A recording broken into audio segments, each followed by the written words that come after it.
ada konenw le o tɛ bɛn min ye ka muso wɛrɛ bila muso nɔfɛ a b'a hakɛ to fini jɛma min bɛ taa ni fini jɛma de bɛ taa k'a fɛnsɛ muso kɔrɔ a b'a ka da la muso n'a cɛw furu in kɔnɔna na so kɔnɔ mankan minnu ni ko minnu bɛ hakɛya n'u cɛ a bɔ bɛ u kalama u bɛ ni dɔɔni kɛra a bɛ dɔn ka taa fini in ta joli min bɛ fini in na ko kuru kana n'a ye ko a ye muso sɔrɔ so ninnu ye laada kɔnɛw de furuɲɔgɔnma fila a da bɔra so kun ye mun ya ka don so kɔnɔ ka datugu da la sutura tɛ yan ciden ko furuɲɔgɔnma fila ko mun b'u tɛmɛ n'u ɲɔgɔn cɛ hali u yɛrɛ ni kelen min taara bɔ kɛnɛ ma ko yawmal qiyama don mɔgɔ min ka jigi yɔrɔ la jaba la ka jugu ni bɛɛ ye ko e de don min bɛ tɛmɛ furuɲɔgɔnma fila ni ɲɔgɔn cɛ ni e cɛ de bɛ taa lakale min bɛ tɛmɛ ni muso cɛ ni e cɛ de bɛ taa lakale mɔgɔ min ka jigi yɔrɔ ka jugu lagara ka tɛmɛ bɛɛ ka ko e ni muso de fana min bɛ tɛmɛ ni cɛ so kɔnɔ ni e de bɛ taa lakale ka baro ɲɔgɔnw ye ciden ko mɔgɔ min ka jigi yɔrɔ ka jugu lagara ka tɛmɛ bɛɛ ka lajaba la e don mɔgɔ wɛrɛ don donc olu ka fɛn minnu filɛ nin ye laada sugu minnu filɛ nin ye ninnu ye ko kɔnnen don silamɛya sariya la min sabatira hadisa kɔnɔ an ba Aisatu muso dɔ ko ale de ye an ba Aisatu labɛn ka cɛ ɲi ka a labɛn ka taa di ciden ma ka so kɔnɔ ka muso dɔ ka kɔɲɔmuso di muso dɔ ma min bɛ taa bila ka so kɔnɔ ka sagi baasi t'o la parce que n ba Aisatu ta maa dɔ o musolemata kelen don bɛ juman dɔ hakili tɛ muso in na seba muso dɔ ko ale de an ba Aisatu labɛn ka taa don ciden kan a y'a sɔrɔ nɔnɔ dɔ bɛ ciden bolo ciden ye nɔnɔ in ta k'a di an ba Aisatu ma ko a ka dɔ min an ba Aisatu maloyara a y'a kun suli a ko ale ko an ba Aisatu ma a ko nɔnɔ mina ka bɔ ciden bolo kɛ a ye nɔnɔ mina ka bɔ ciden bolo an ba Aisatu ye dɔɔni min a la a y'a sag'a ma donc ka mɔgɔ bila min bɛ taa ka mɔgɔ ta bila min b'a labɛn ka taa n'a ye baasi tɛ wolo la dɛ o n'a ɲɔgɔnna sabatira mais min bɛ olu ta ye ka taa a dɔw bɛ yen u bɛ minnu da a dɔw kan ko a ka taa bila cɛso kɔnɔ a dɔw yɛrɛ ni mɔgɔ juguw dɔ hasiriw dɔ u bɛ kɛ sababu ye ka furu tiɲɛ yɛrɛ olu bɛ sagi ni muso in ye u bɛ bɔra ye dɔrɔn mankan bɛ wuli muso n'a cɛ ni ɲɔgɔn cɛ furukufuru bɛ parce que a bɛ taa escroqueyaw de la ye ka taa u ka so kɔnɔna lajɛ ka taa cɛ ka lahalaw lajɛ ka na nkalon ni escroqueya kɛ pour ka furu in tiɲɛ o bɛ dɔw ta la nin sugu tɛ silamɛya kɔnɔ dɛ mais n'a ye mɔgɔ da ka de dɔrɔn min bɛ taa bila ka sagi baasi t'o la mais ka mɔgɔ bila nɔfɛ a ka taa escroqueya kɛ ka cɛ ka lahalaw ni a ka gundo ni fɛnw sɔgɔsɔgɔ bɛ ka na u fɔ aw ye ka taa furu bɔ o ye haramu ye silamɛya sariya la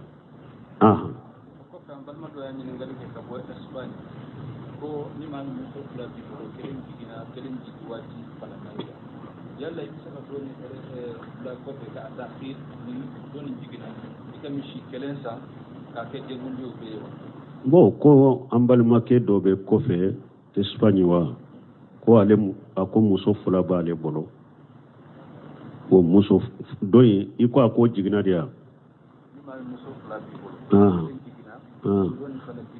ko kelen jiginna kelen fana jɔlen don ani jigili man jan i bɛ se ka yagaroli kɛ k'a bila ni filanan in fana jiginna i bɛ misi kelen faga wa misi kelen tɛ wasa kɛ misi kelen tɛ se ka kɛ den fila ka denkundi ye an bɛ min fɔ ni ala ye nɛɛma k'i ye e fana ni min jiginna ka saga fila faga ka ala barika da ala ye den di e ma e bɛ dɛsɛ o la fo n ka filanan fana kɔrɔ k'a kɛ misi kelen ye i tɛ ala barika da donc ala ye min d'i ma ala barika da o ka fɔlɔ ni saga fila se b'i ye ni denkɛ don saga fila faga ni saga fila se t'i ye fana i ye min ye fɔlɔ ala barika da o ka fala mais a bɛ komi e b'a kɛ ka yira ka lahala b'a kɛ ka yira n tigi ala ye kelen di dɛ mais ne tɛ se k'i barika da ka saga kantigi ye fɔlɔ fo filanan in de ka na fɔlɔ ni man ka ye min ye ɲana yala filanan in bɛ sɔrɔ diɲɛ kɔnɔ i b'o dɔn wa i ye min ye ɲana sunna ye min ye a kɛ o la fɔlɔ ni denmuso dɔ saga kelen faga n'a se t'i yɛrɛ fana binna ka bɔ i kan ni denkɛ dɔ saga fila faga ni saga fila se t'i ye kelen faga ni kelen se t'i ye fana a binna ka bɔ i kan mais ibo sunna ke de folo ni ala ya ke fulana in fana jigina e ba do fulana ko na jigina ko ibe misi kelen en kantige fula e ba ado yala nani be na wala ube ke fula ibo do donc ye mi nye folo sunna min bi ka wala o ke folo fulana in fana ni ala ya jigi aya soro shebiye aka saga shebiye iba sakka kantige na aka saga setiye abina ka boyka mais misi kele den fula den kundi atenya den kundi ala yes ewa baade fo odi atu don ke baw ye nyogon soso yere yala misi nyame nunum be nyawa den kundi la ube utenya soso yere bala dur ke baw boro folo ko parce den kundi yere koni la ala ye baade ta to makafo ci denye baade ta to makafo ibe baade kay ube saga ko me nyame ma fuye misi ma fuye ko lutenya mais comment ça hale nyame beke den kundi ye misi beke na mebno semin ko rahimahullah ko ni yoro koni la ya yoro la anyu ka fasa man jafo mais ko den kundi saga yoro koni la baade kani ani saga ka teme misi ni nyame ka parce que hadisa ye nonunde taw to ma ko fuye ci dembe misi do abe nyame do mais aye saga de ta to ma ka ewa baade ta to ma ko fuye den kundi koni yoro la ka saga kantige ode kausa misi ode kausa nyame ewa nyame lahya yoro de la nyame beseka mo wolo fula beseka nyame ke lahya yoro de la mo wolo fula beseka misi ke lahya me den kundi yoro la misi be wasake den kelem pewde ni be misi kantiga be kantige den kelem pewde ni me nyame kantiga be kantige den kelem pewde den fula teseka fara nyon kan nyame kelena den fula teseka fara nyon kan misi kelena ko den kundi atenya iba faka kelende aga jinga fulana ko suddo bu bolo Espagne ko sanko no be irin dayele akasimu jeno ala kan ko jeno kasimu de ko wele kana la e pour que o kado ko duta ko no be dunu ko ye do ga sali fogo ambe sali fogo mi ka yula an kade ka di ko do yo soro mu kana ga ko a jani ko de makka yalla ko di ku kay woni sugun tenda don ni na min be jamana wurela ni chogola ka doni ke ba munum be ku nyini kan ni na ko te an balma do kana ya do nyini ke ko ko bado akunde kongo barka de darasuna bi den se alhamdulillah ya ga kapta minala de do sura la na ya ala ya ga kapta minala ko be do nyini ya ko ko ako ko darasuni lama kala do asigilen ko be Congo Barça kabin 2016 avec groupe nga ala yaga kalfa minala ka to ko ko yan gabar tural be dawni on be ala delala ka ya fama ko derisul lame baga do depuis 2016 avec groupe yin kono avec derisul lame abana bagaton nana atumbe gamure toure afatura ambe ala delala ka ya fama alaka ka junubu yafa alaka ka kaburu yurwaye alaka ka kaburu noraye alaka daraja korotar janna kono alaka nona bila nyuma bila kofe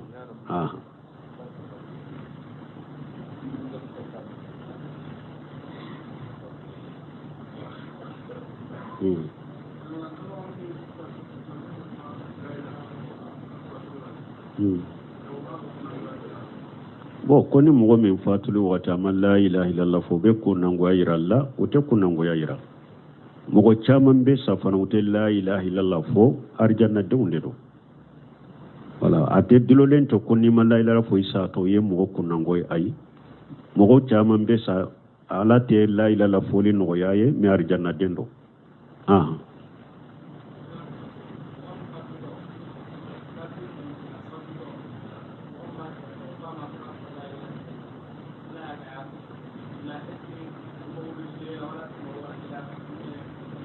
o do wanyen nin foya iba suri tunte mi har ni tebe to ka derso nonu lamme nin fora ya odo ni kafiri sato ye la ilaha illallah fo ni nyedda lilay ko asilamira amba bara nyonya jinya ka kiru la silamia bara nyonya aka ko to ban la celagar wa alaykum salam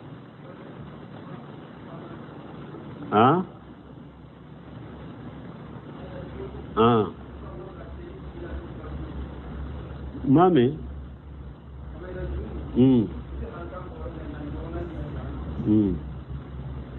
bo ko kabaira junubu min ka teli ka hada madella se jahnaba ma o ye fulan ka foyade ni mo ko ni saruka ya fasite e yawmal qiyamah inna allaha la yaghfiru an yushraka bihi wa yaghfiru ma duna jarika liman yasha ala ko ni ne ala ni mo sara fulan ka foya ka ina seran ne ala mante ya fima me junubu min be fulan ka foya koro junubu min tay su fulan ka foya ni no seran ne ala malla garam boya fa moye min nyenja ala ko qur'ana kono innahu man yushrik billahi faqad harama Allahu alayhi aljanna wa mawahu an-nar wa ma lijalimin min ansar awala ko akoni mo ni fulana farane ala konika isaro kar jannat donni kera e ma haramu e ka shigi yoro jannaba ta sumade to nyali kela demeli kela ti bolo yede ciden ko mamata la yushriku billahi shay'a daghala li jannata akoni mo mi sara ima foi fara alaka ini junubu sera alama ibe do arjanna ko abu jaru ko injana wayi sara ako hari na tigiye jene yake na yesu nyalike ciden ko hari na ye jene yake na yesu nyalike ni ko ni sara tauhidika ini fulanka fuya mashi alama ibe do arjanna kono me ciden ko mamata yushriku billahi shay'an daghala an-nar awa koni mo sara esa to yasoro iye fendo fara alaka akoy beru jannaba tasuma ko wala mbalimo junubu min be hadama della se tasuma ni ya fatiye la garatele yala o ye fulanka fuyade ala kan kisama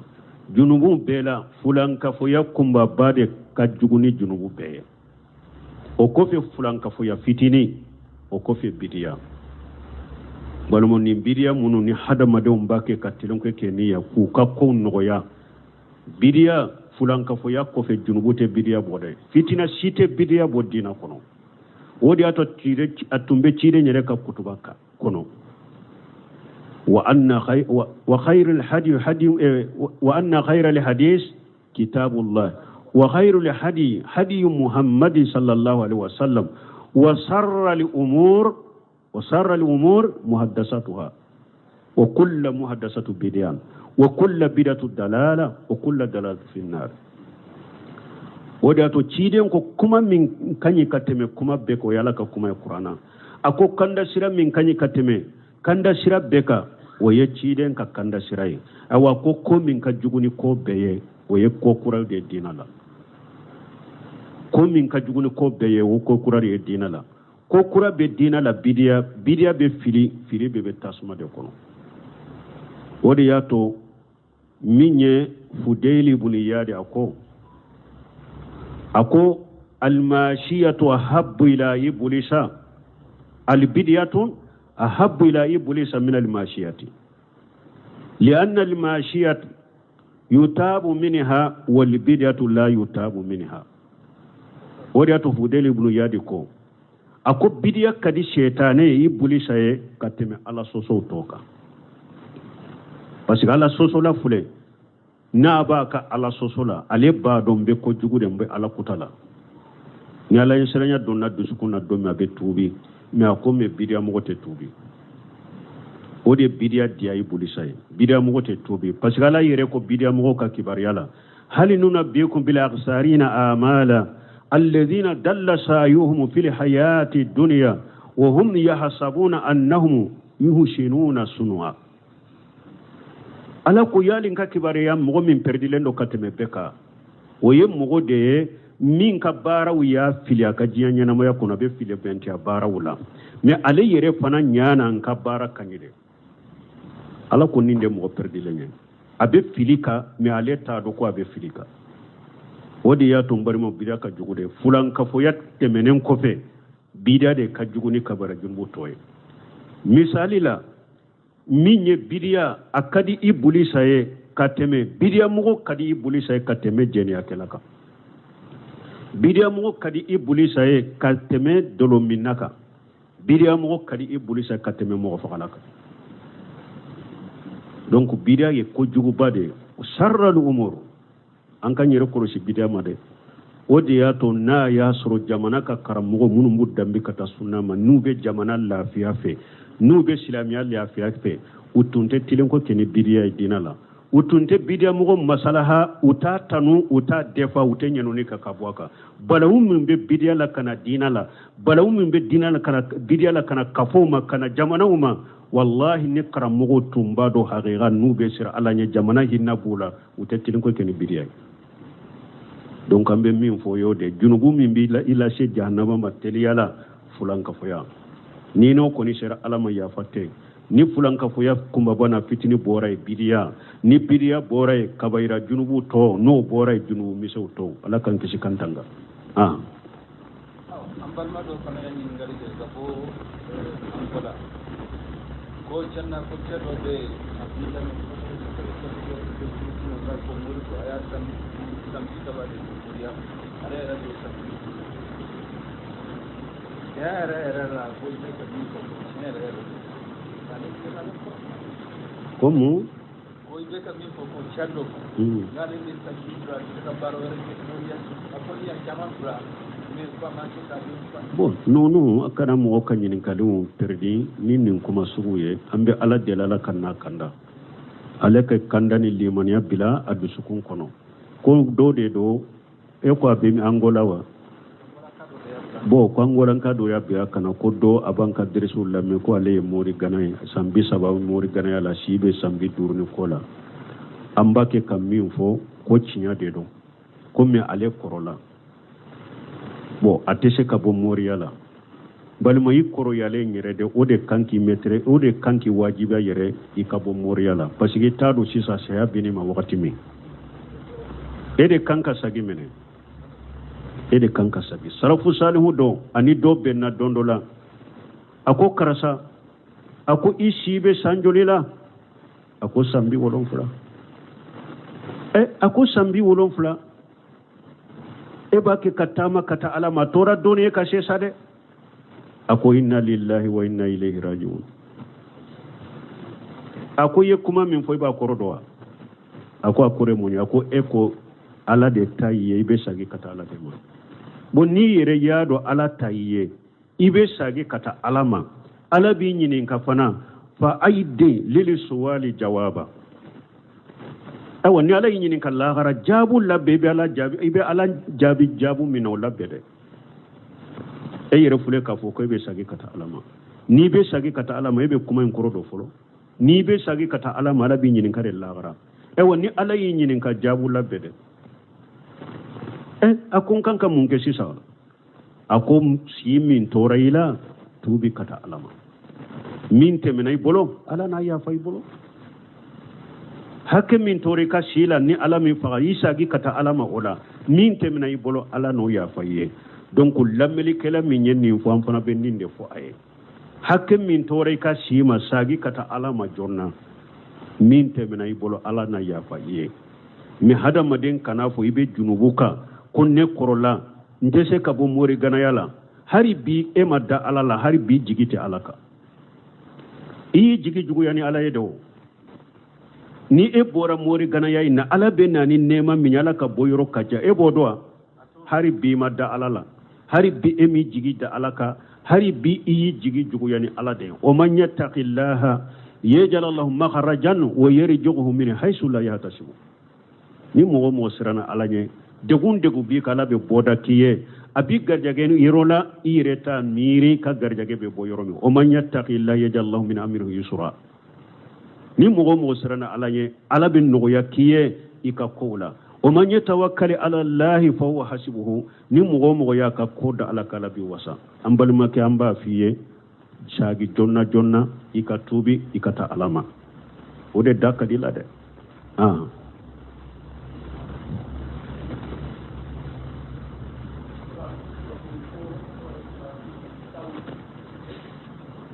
ko salatu ji tawlin todo nte oto wa alaykum salam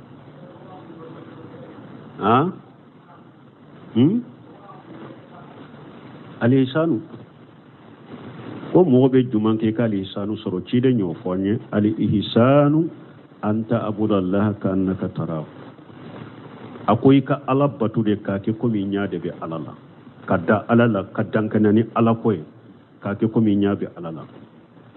fa illam takunu tarahu fa innahu yaraka ni kalli manani kaddan kanani mashe o degere makoni ikado ebe fengo fenna ebe yoro yoro ala nyabila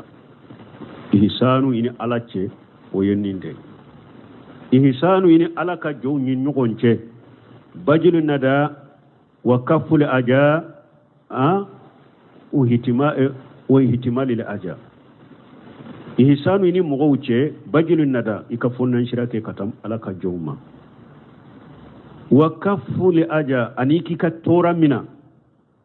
kabo alaka jowma ikana mugo toro wa ihtimali la aja ani mugo sigi nyogo do balima do ni mugo munum bu tora min bi yere nu chenne adilolen ta ala ko ni dina ko la ikamunu ni nye ihsanu ye ini mugo ni nyogonche ni shebiye kanyuma yake mugo ye iki ka tora mina kabo mugo ma ika sabali sigi nyogo ni balimo ika sabali kamunyu korobe ko munum fo ye be ko munum kila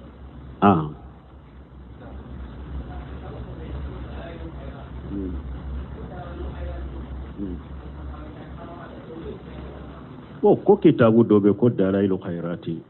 surun kuma na kifta dubu ko nin dalailu khairati abbe kuma kelende afalen do hadisi mawdu hadisu daifu khurafati israiliyati dalailu khairati falen do wodela men balmo jamanata niya jamana be filibanta chamani ko chamana dalailu khairati fona tumbe do bolo makamani joyorola kateme har qur'anaka ube dalailu qawlati bonya chogomin ubakala chogomin ado tunta har qur'anaka la o chogo kirena jamana en kono Sheikh Salih Abdulaziz ala Sheikh mufti abi mamlakati Arabia Saudiya nimbe Saudiya ka mufti ala sha wati min tumba lama yasura be fatawa ki arajola ويانين كدلائل الخيرات له أكو يا أخي أهجرك دلائل الخيرات فيه خرافات فيه إسرائيليات فيه موضوعات أهجرك من دلائل الخيرات أكون بالمكة ندي بغا إكي يرقرش دلائل الخيرات كاي كاتوي حديثا قالوا بالا خرافات بالا israiliyatu bala dalailu khairati ye katoye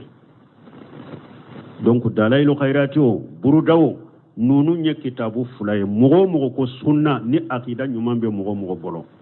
aqidatu ahli sunna wal jamaa ala fahmu salafu salih nin kitabu fula kana gerewla hari nugu bolo o yoroma janya ko tinya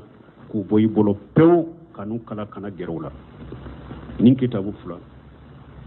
fulan kafuya bu kono israiliyatu bu kono mawdu bu kono bone bu kono yere ko suma de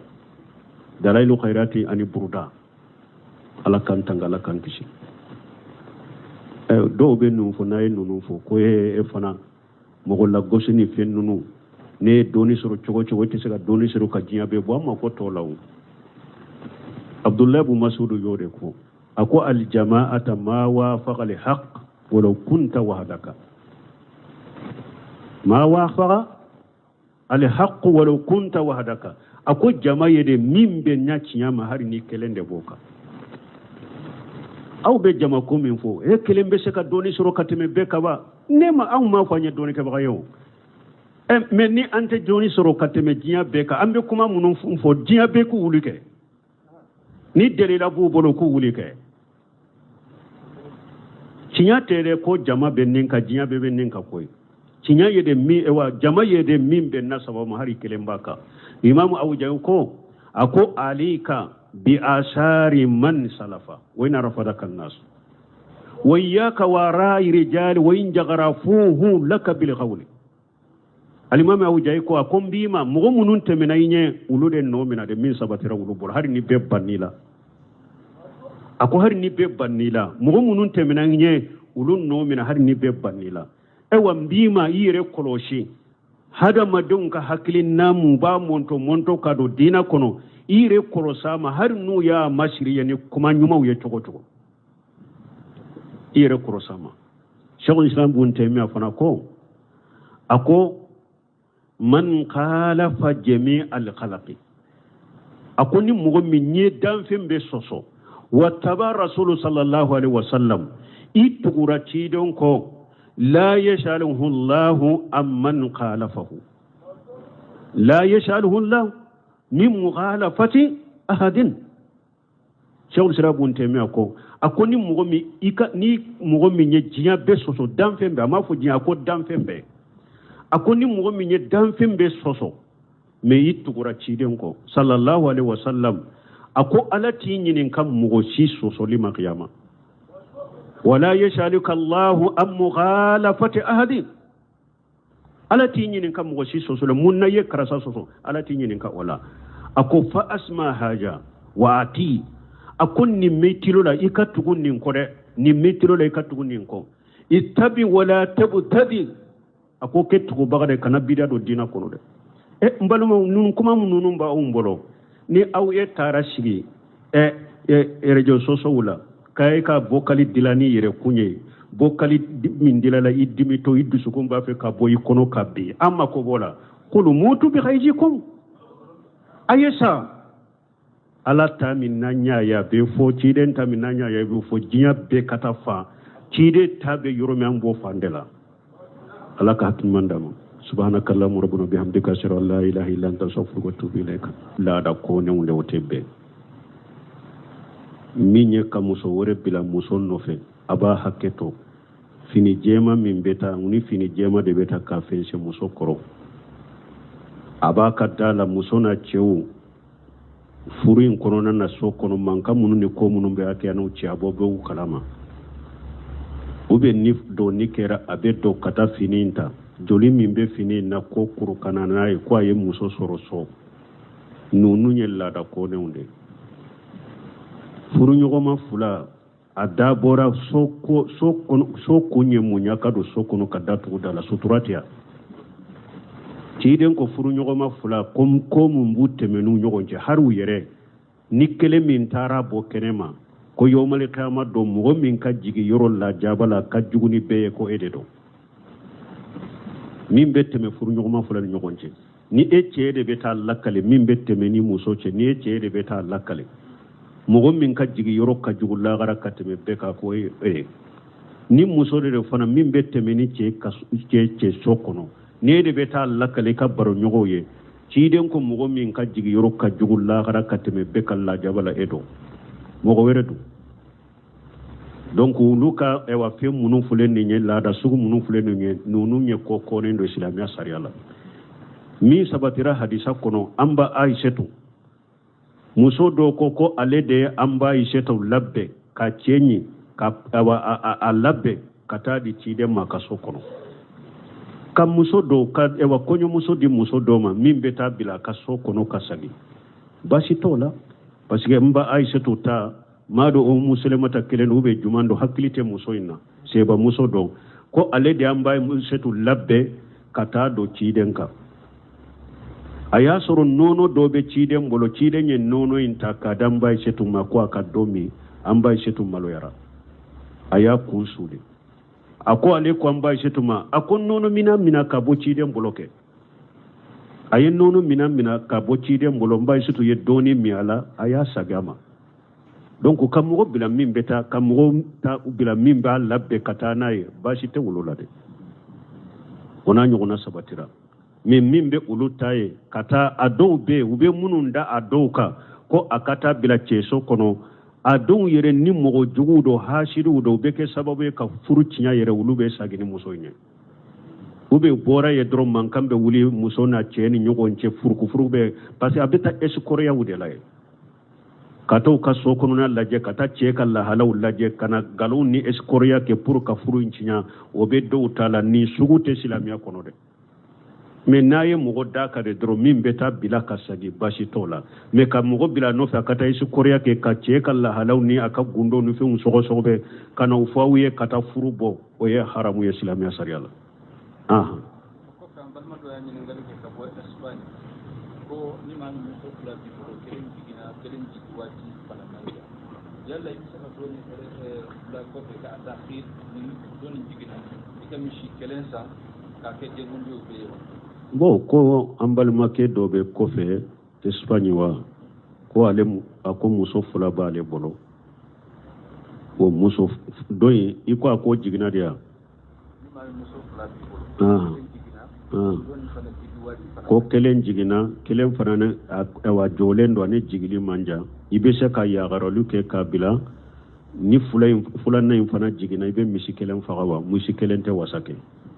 misi kelen te se ka ke den fula ka den kundiye ambe min fo ni ala ye nema kiye e fana ni min jigina ka saga fula faga ka ala barikada ala ye dendi ema ebe dese la fonka fula na fana kuru ka ke misi kelen ite ala barikada donc ala ye min di ma ala barikada ka folo ni saga fula sebi ye ni denkero saga fula faga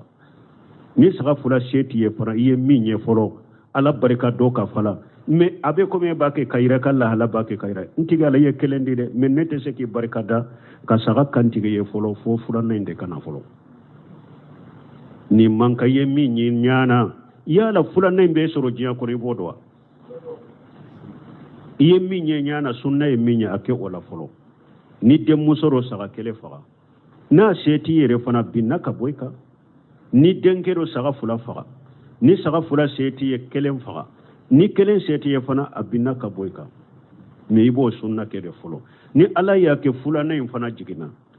e ba do fula ne ko na jigina ko ibe misi kelen en kantige fula e ba ado yala nani be na wala ube ke fula ibo do donc ye min ye folo sunna min bi ka wala o ke folo fula ne fana ni ala ya jigi aya soro sebiye aka saga sebiye iba sakka kantige na aka saga setiye abinna ka boyka me misi kele den fula den kundi atenya den kundi ala yes ewa baade fo odi atu dolke bon ye nyogon soso yere yala misi nyame nunum be nyawa den kundi la ube utenya soso yere bala dolke bon boro folo ko passe den kundi yere konila ala ye baade ta to makafo chide nye baade ta to makafo ibe baade kai ube saga ko me nyame ma fuye misi ma fuye ko lutenya me kuma sahale nyame beke den kundi misi beke na mebno semin ko rahimahullah ko ni yoro konila lahiya yoro la wanyu ka fasa man jafo me ko den kundi saga yoro konila baade kanyi ani saga kateme misi ni nyame ka parce que hadisa ye nonunde taw to ma ko fuye ci dembe misi do abe nyame do me aye saga de ta to ma ka ewa baade ta to ma ko fuye den kundi koni yoro la ka saga kantige ode kausa misi ode kausa nyame ewa nyame lahiya yoro de la nyame beseka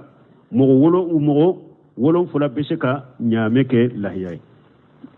lahiya yoro de la mo wolo fula beseka misi ke